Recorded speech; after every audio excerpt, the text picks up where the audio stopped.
If you don't stop fidgeting, we're never gonna get done here. I am not fidgeting. My hover skirt is turned off.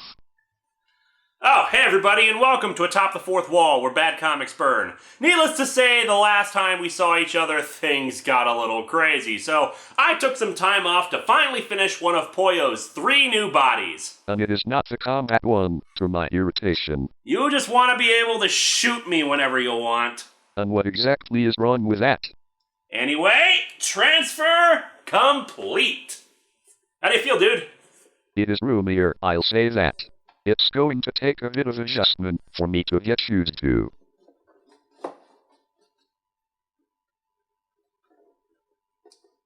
I still don't have working arms. That's still going to require more complex design work, and I figured this would do in the meantime. You had one job. One job. Working arms. Why is that so hard? It was even in the blueprints that I had working arms. Look, I've been so busy around here, I don't even know what I'm supposed to be reviewing this week. Okay. Marville number 4. Pollo, get the booze. I can't. My arms don't work.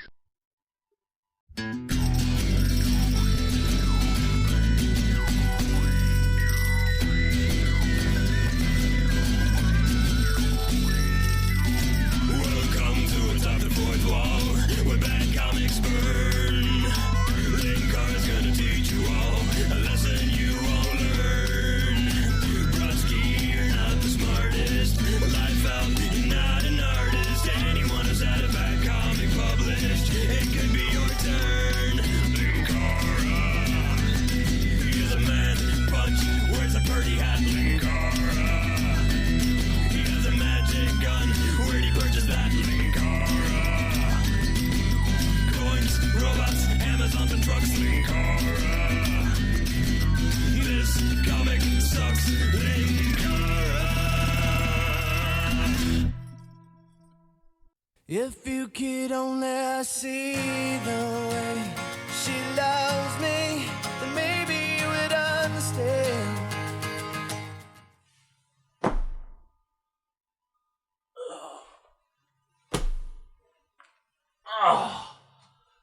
Oh, jeez. What did I do with myself last night? Is this a new morpher? Whatever. Oh! Hey, everybody! Give me a second here. Marville, you know.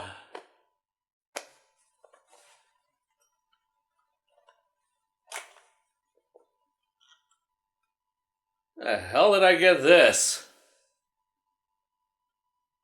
Metal. Let us once again enter the scummy, diseased carcass of a comic series that is Marville. Well, that's a bit of an exaggeration. I mean, for it to be a carcass, it would have had to have been alive at some point. So I suppose you want a recap of the previous 3 issues, right? But wait, Linkara, wasn't it the hologram of you who reviewed the 3rd issue? It's not that big a deal. Just relax. Or, I don't know, I reviewed the footage of the 3rd issue. There, they've got that done. It's not a big deal for you, perhaps. Shut up! Previously on the Marville reviews, Bill Jemas decided that there was too much joy in the world and thus attempted to get rid of it by creating a comic that sucks joy in like a vacuum and then incinerates it. In the future, Ted Turner and Jane Fonda send their son Al back in time to save him from a catastrophe that actually wasn't a catastrophe. There, he somehow managed to get rich by stopping the same criminal over and over. He is joined by a taxi driver named Mickey and a policewoman named Lucy, both of whom hang out with him for reasons that are never clear. Lots of people are parodied, but in ways that are not very funny or are just kind of confusing, all in an attempt to be a general spoof of superhero comics. However, in the 3rd issue, that went right out the window in favor of telling its story with all of the dialogue printed on the sides to make it as difficult as possible to read it. The parody was discarded in favor of a more philosophic approach, and using a time machine, Al decided to go back to creation to meet God, who is actually named Jack, but he waffles on whether or not he's God, during a lot of questionable science, including depicting grass in the early days of life on Earth, even though, from what we can tell, grass only evolved on Earth after the dinosaurs died out. There was a lot of really stupid debate about the nature of God, whether God really existed, and how sucky it is that molecules have to die. Molecules! Dear Lord, just thinking about it again has caused my head to hurt. Look, people were quick to point out that plants really do constitute life forms to a degree, and so fine, I don't have the answers there, but molecules? Really? Tell me, do atoms and particles have feelings, and I should be sad about the poor molecules that had to die every time I get a haircut? So where did that leave us? Well, with them deciding to take the time machine to Jurassic Park. So you might think that was just a stupid joke, and it was, but you see, I'm not convinced that Bill Jemas knows there was such a thing as the Jurassic period. Let's dig into Marville number 4, and I'll show you. The cover is actually the best of the bunch so far, featuring mysterious redhead cover lady bashing a velociraptor's head in with a club. She's still in a bikini, but as we'll see in the comic, that's actually pretty accurate. Less accurate is that it looks like it's torn from a larger garment, which it isn't in the book, it's just the women in their underwear. Otherwise, women beating up a velociraptor I can get behind. So let's see how they screwed up their own story in the recap page, shall we? They seem to have finally realized that Al is not in love with Mickey and never has been. However, they also show the picture of the time machine being sent back to Al when they note that Ted and Jane sent their son back in time. At the moment of creation, Al and his two friends, Lucy and Mickey, meet a young man named Jack, who may or may not be God. He takes them on a trip through time so they can witness the emergence of life on Earth. And they needed to be naked during this, or else it just ruins the whole thing. But they still can't figure out if life is random or created by design. And no period at the end of that sentence, despite all the other sections ending with one. Because poor literacy is... It's Marville. Poor literacy is the least of your problems.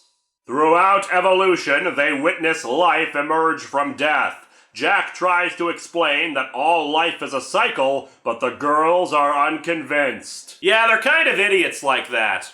Jack decides to take them to Jurassic Park. Unfortunately, he didn't have a Netflix account, and thus only had access to Jurassic Park 2. We open outside the time machine, where Al is setting coordinates, while Lucy, Jack, and Mickey are sitting and looking bored. I know the feeling. Jack, how many years ahead do I set the time machine? 150 million years BC, Jurassic Park. Yeah, that's what I mean. Twice on this page and once on the recap page, it's not referred to as the Jurassic period, but Jurassic Park. If it's a joke, it's not funny. If it's serious, then Bill Jemas is an even bigger idiot than I thought, and so is his editor. I can't set it to a date. I have to set it for some number of years from now. Got it? Well, that's a stupid user interface for a time machine. How the hell do you set it for a precise day then? And we know they've done so. Nope, can't spend a week living in another time period. No. You get a lazy afternoon or else you risk losing time at work. So how many years from now is Jurassic Park? God knows. While that is a stupid exchange in and of itself, it's actually very indicative of the fact that Bill Jemas doesn't know what time certain dinosaurs lived, as we'll soon see. I know exactly where we are. We are at exactly the same place where my house will be. Get it? We haven't moved. Wait. So that means that when Ted Turner sent the time machine back to you in issue 2, Mickey's apartment is located in the same spot that Ted Turner's house will be? I just don't know when we are. Just a little pet peeve of mine. I hate it when in a time travel story the characters ask, where are we? I think the question is, when are we? Ugh, it's an annoying cliche. The date of your event can be considered part of the where you are. It's not clever, it's irritating. By the way, you may have also noticed that the art style has reverted back to the way it was in the first two issues, and we actually have dialogue balloons again. Some might say that's a good thing since we can actually read the damn thing now. I say that's a terrible thing because we can actually read the damn thing now. Al, is your stupid Marvel shirt waterproof? It's not stupid. 1, yes it is. 2, he hasn't worn that thing since the first issue and he didn't bring it with him. Why are you asking? Well, the answer is that somehow they managed to stretch Al's jacket enough, the jacket that he didn't bring with him, I might add, so that it resembles a garbage bag, scoop up some cells from the water outside, and, well, here's Mickey's plan. Just set the time machine fast forward, like 50 million years per hour. Okay, I think you mean set it too fast forward. Not that a time machine would operate like that. It's not a frickin' VCR, even if it is made out of PlayStation and Atari parts. How do we know when to stop? We watch our biological clock. That is not what a biological clock is! God, it's like you just use words you hear randomly to try and sound smarter. The water is full of the first animal microorganisms. Let's watch them evolve. What? Behold our next step into stupid! For you see, the microorganisms are evolving into shellfish as the time machine moves, and eventually they transform into a fish and an amphibian. I don't... What? Okay, first of all, why is the time machine affecting things inside of it like this? If it can cause animals inside of it to evolve rapidly, why aren't the humans evolving? Hell, how is evolution even occurring at all? Evolution is simply a fancy way of saying adaptation. If their environment doesn't change, why is the thing becoming a complex life form like how others of its kind are developing outside the time machine? Evolution is not something coded into our DNA. Fish did not have humans inside of them that they would eventually change into. They were fricking fish! And don't tell me it's because God is in the time machine too, because shut up. Lucy and Mickey once again argue about mutation and whether this is all because of a plan or because of random chance. Now, some of you would say this is an interesting theological argument that could be in a comic book. I would say sure, but remember that this is the guy who thinks Jurassic Park is what the period was called and thinks the way to set the coordinates for the DeLorean is to look at a shellfish and wait for a shellfish to evolve into a dinosaur. Oh yeah, and there's another evolution screw-up. Individuals do not evolve, at least not in the sense we're talking about here. Species evolve over time, not a single being. This comic thinks the Star Trek Voyager episode Threshold was scientifically accurate. Oh what, don't know that episode? That's the episode where a guy goes to infinite speed and when he stops he transforms into a lizard because evolution dictates that mammals in the future will become non-sapient lizards. It's also a top contender for the worst Star Trek episode ever, in case you're wondering. Not that you were, but that's because your brains are still trying to catch up with how asinine this comic is. Oh yeah, and the evolution of the creature stops when it becomes a duck-billed dinosaur. The exact species name eludes me, but I'm pretty sure it's not supposed to have the kind of teeth that it has here. Also, its name is Snorts, according to Jack. Also, it can talk! Duckbills have the most elaborate voice boxes in the history of the planet. What did you think we do? Quack? I only have one question. How does it know it's called a duckbill if ducks don't exist yet? They exit the time machine and Snorts runs off, Jack proclaiming, "Welcome to the Jurassic Age." I'll get back to that in a minute. However, because the dinosaur has run off, Jack tells them to stay there while he pursues. Congratulations! We have now begun every Doctor Who plot ever. What's the big deal? Snorts looks like he can fend for himself. We should find him. He's just a baby. Yeah, a baby with the power to speak fluent English and know things that it could not possibly know. Al suggests that he ran off to join his family. Remember, we're still in the same spot that we got the water from. If Snorts sprang from the water, so would more duckbills. It just stands to reason. That's stupid. You're stupid. Stop being stupid. Mickey points out why that's moronic, but then again, just remember, microbes that evolved into fish and then into dinosaur. So it's a little late to try to bring sense into this. Oh, and remember the sequential dumbassery from issue 2 with that building that appeared behind the characters that wasn't there in the previous panel? We've got that again. Al says not to turn around and just walk slowly with him, and the next panel shows them completely surrounded by hadrosaurids, even though they weren't there before. Lucy tells them to remain still, but Mickey decides it's better to run, even though, as Lucy points out, the things are herbivores. Moving slowly and away from them would be the right thing to do, otherwise you'll startle them and cause a stampede, which, shock of all shocks, it seems to. They climb a tree, reasoning out that they can't climb, but then the pattern of ridiculousness continues by having the dinosaurs using tools, in this case logs, to wedge the tree into the nearby river and force the three up against a wall. However, before the duckbills can end this nightmare and spare us any more of the comic, Snorts and Jack return, with Snorts telling the other duckbills not to hurt them. They're strangers. They're friends. They are part of the tribe. Mishbuka. Okay, get this. Mishbuka, and I'm sure I'm mispronouncing that, is a Hebrew noun that means family.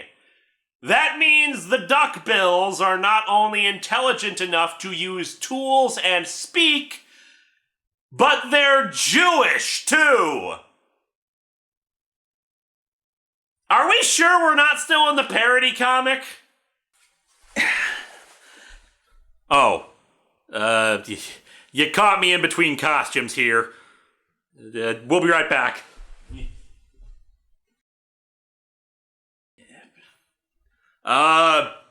Kaplopped or something. We're back. I'm running out of costumes! And yeah, I'm pretty sure that's the meaning of the word they're going with, since the duckbills then invite the three into the family, and Snorts explains that to duckbills, you are either family or you're an enemy. Mickey says that seems a bit primitive, which may seem odd considering they're, frickin' dinosaurs, but given everything else we've seen... Think about it, Mickey. Modern man is pretty much the same. No, it isn't! I'm not gonna kill somebody just because they are not part of my family! You would eat them too.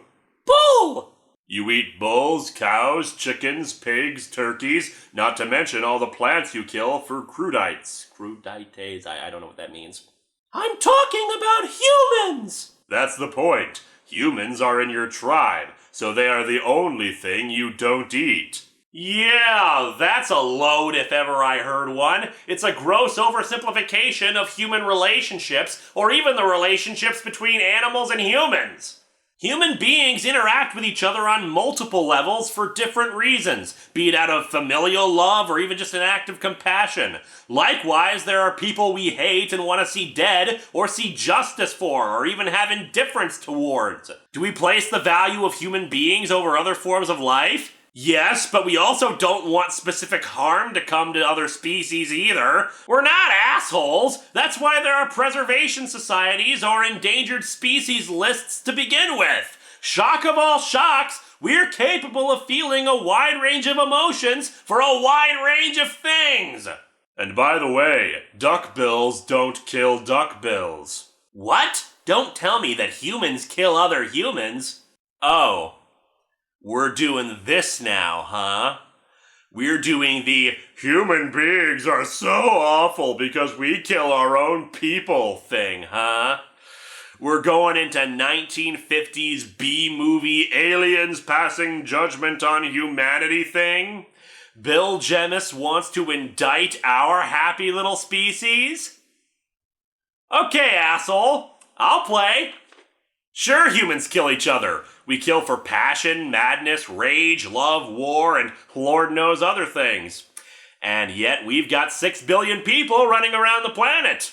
Almost as if people who kill other people are the exception rather than the rule. And don't tell me animals never kill their own. Animals are frickin' dicks to each other. Whether it's the cuckoo bird that kills off another cuckoo bird's children so that the new one will try to raise them, ant colonies that go to war with one another and enslave other ants into them, or even mountain gorillas who will kill another one if it wanders into their territory. Should I talk slower or go get a nurse who speaks fluent moron?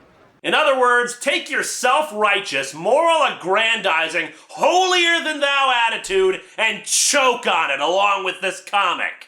So enough lecturing. Such profound wisdom was too much for Lucy, who just wants to sit and relax for a bit. However, they are suddenly attacked by a group of what I presume are supposed to be velociraptors. The other duckbills arrive and say they'll protect them, which makes me wonder why the duckbills can talk and not the raptors. And by the by, they do refer to them as raptors, and we do get an awesome shot of a duckbill kicking a raptor in the face. Nice! However, some of the raptors manage to get a hold of some of the baby duckbills, I think, because the coloring seems to swap out the brown raptors with the green duckbills, and makes me wonder what just happened. Lucy says they have to save the kids who were taken, but a duckbill says the kids taken are already dead, making her sad.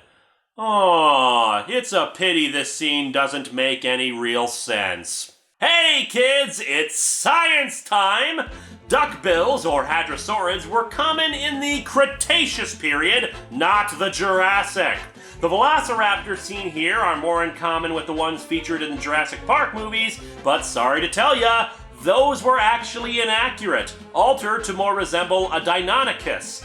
Now, it's forgivable that they don't have feathers because they didn't get proof of that until 2007, but that's not the only problem here. Both duckbills and velociraptors did inhabit the Upper Cretaceous period, but Jack specifically states that they're going to the Jurassic Age 150 million years ago, not the 80 million years ago that the two species existed. In addition, Al stated earlier that the time machine has not moved. They're still where the house is going to be in the present. However, unless Al, for no reason whatsoever, decided to move to frickin' Mongolia, I don't think they're going to find any velociraptors. Why? Because velociraptors were pretty much found in Asia. Now, Deinonychus remains have been found in the United States, but they existed in the early Cretaceous period, not the same time as velociraptors and duckbills. What I'm getting at here is that for a comic that's supposed to be smart and being all intelligent and philosophical and crap, perhaps it's not best to be schooled by a fifth grader's science project. Later that day, and for no reason whatsoever, everyone is in the water in their underwear. What, now they have modesty? Mickey asks Jack why the duckbills are so damn smart when they have brains the size of a walnut. Good question. Here's a stupid answer. Duckbills use all of their brains. You only use 10% of yours. Of course! Don't you know anything about science? Oh ho ho! Spreading that old chestnut, eh? Yeah, for those of you who don't know, the we only use 10% of our brain thing, that's a myth. In fact, human beings use pretty much all of their brain, and most of the time it's awake, every part of it is really damn active. Want some more spoon-fed nonsense? The other 90% has yet to be programmed. Programmed? Well, not technically. I should have said coded into your DNA. But it is like computers in that it doesn't have an operating system yet, so it can't run any software. It's like we're smart, but we're not. Our brains developed way in advance of our ability and need to use them. That's impossible! That's not how evolution works! The only genetic changes that persist are those that help you survive in the present! No, and the fish feet prove it. What they're referring to is something I skipped over earlier, seeing fish who developed arms and legs several million years before they actually went out onto land. I don't have the answer to why that is, but it's probably not what Jack says here. Listen, it would be a disaster if humans used all of their brains. Einstein got 20% more, and he accidentally drew the roadmap that led to nuclear weaponry. Aside from the previously disproven 10% bullcrap, Einstein wasn't the only one working on nuclear weapons. Someone would have figured it out. And you're kind of undermining your own argument, because Einstein was a good guy, implying that if everybody had access to that kind of mental capacity, none of us would be assholes. Okay, what is God waiting for? For scientists to realize that they should do things on purpose. On purpose? Hey, how about I test and see how flammable the comic is on purpose? Ah! They spot a sea mammal and for no reason at all decide to check it out, discovering that its children are the next generation of a mutated species. Otter? Yes, the pop is an otter and so are the pups. By this point you probably shouldn't be surprised, but sea otters only go back about 5 million years or so. How is it that Power Rangers features gravity and breathable air on the moon, and yet I trust the science of that show more than this comic? Anyway, Jack points out that creatures like the otters will survive the asteroid that's coming within the next 100 years or so that'll wipe out the dinosaurs. Al is upset because apparently he didn't know that the dinosaurs would become extinct. Because if the previous issues weren't an indication, Al is kind of a moron. You must do something! I can't stop an asteroid. What does God need with a starship? God should do something! We should do something! Should we do something? We should do something! Should we do something? Snorts is naturally bummed that, his entire species is gonna get wiped out and wants God to give them an evolutionary advantage that will help them survive. But Jack says that dinosaurs just don't have the spines that mammals do. Seriously!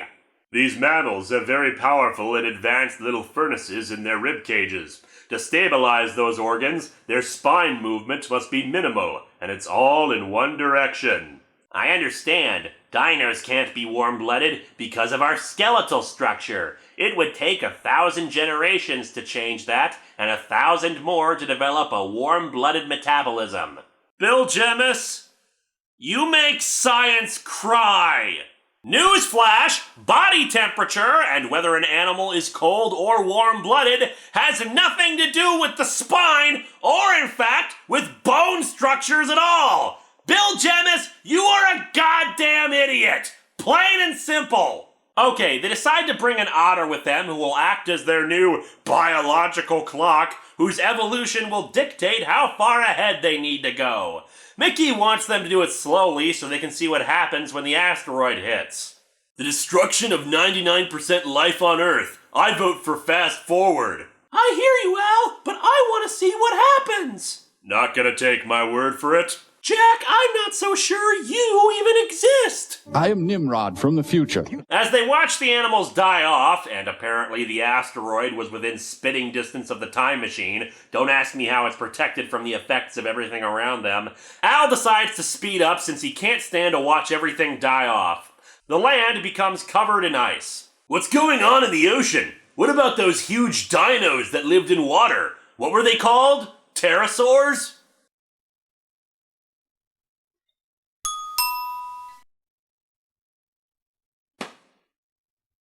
So mammals and fish survive, with sea mammals evolving into dolphins and porpoises. Yeah, I can see how their spines move. Sea mammals evolved from land mammals, not from fish. Shut up! As small horses begin to evolve, Mickey, Lucy, and Jack are pleased.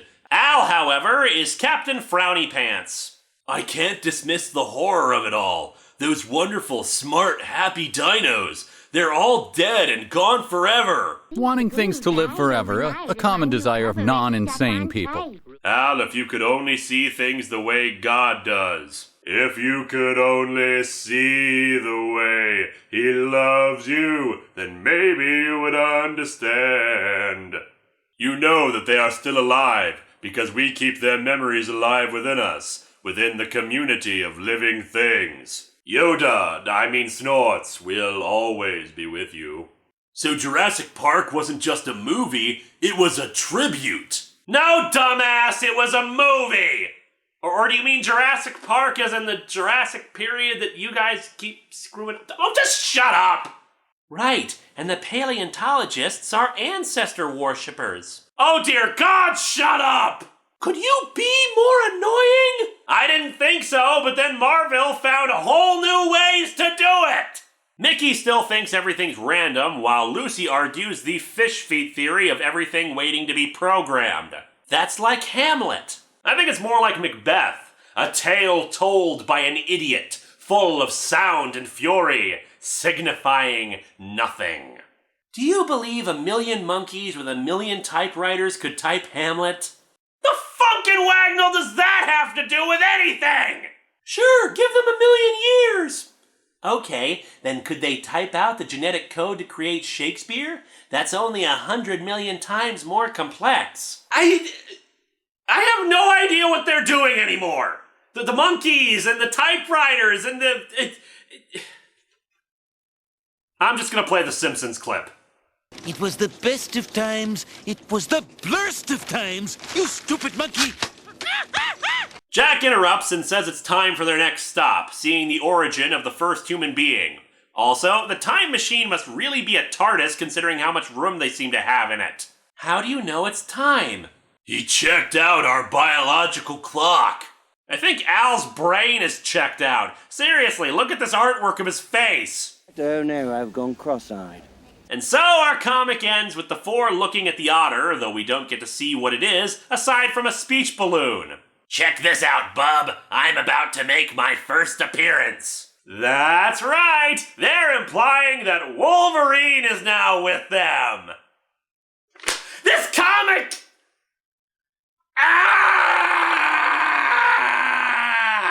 Just... Why?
And hey, I've also finished up Pollo's ground body. ARMS.